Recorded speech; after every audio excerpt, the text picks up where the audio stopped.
সিদ্দিক আকবর আমার রাসূলকে ডাক দিয়ে বলেছেন, পয়গম্বরে আরবি, একজন মহিলা আসতেছে আপনাকে মেরে ফেলবার জন্য, আমি চিনি না।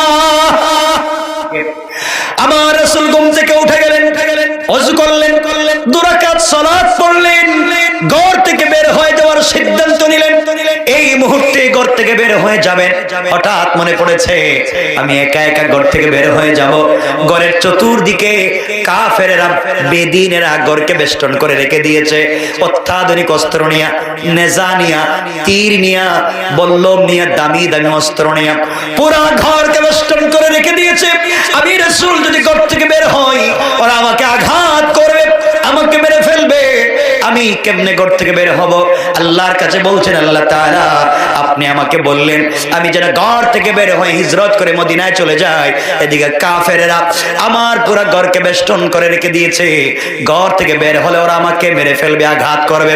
আল্লাহ ডাক দিয়া বললেন, বন্ধুরে তোমার কাজ হলো আমার উপরে ভরসা করে হাসবি আল্লাহ, আল্লাহ আমার জন্য যথেষ্ট, এই কথা মনে প্রাণে বিশ্বাস করে আমার কোরআন থেকে তেলাওয়াত করে ঘর থেকে বের হয়ে যাওয়ার দায়িত্ব তোমার, আর তোমাকে হেফাজতের জিম্মাদার স্বয়ং আমি আল্লাহ।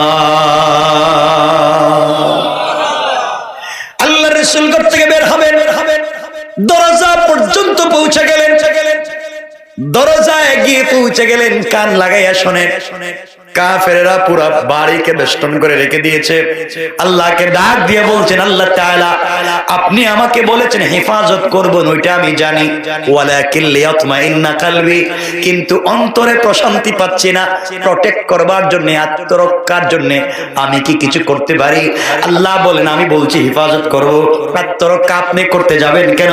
আয় আল্লাহ তাআলা এর মাধ্যমে জাতি একটা শিক্ষা পাবে, মেসেজ পাবে। আল্লাহ বলছেন, বন্ধু সত্যি যদি তাই হয়, এই মুহূর্তে একটা কাজ করো, হাতের মধ্যে কিছু কঙ্কর নিবা, হাতের মধ্যে কিছু বালি নিবা, অথবা হাতের মধ্যে কিছু পাথর নিবা, অল্প কিছু নিবা, আর আমার কোরআন থেকে তেলাওয়াত করবা, ওগুলা কাফেরদের উপরে নিক্ষেপ করে দিবা। তুমি চলে গেলে কেউ তোমাকে দেখবে না।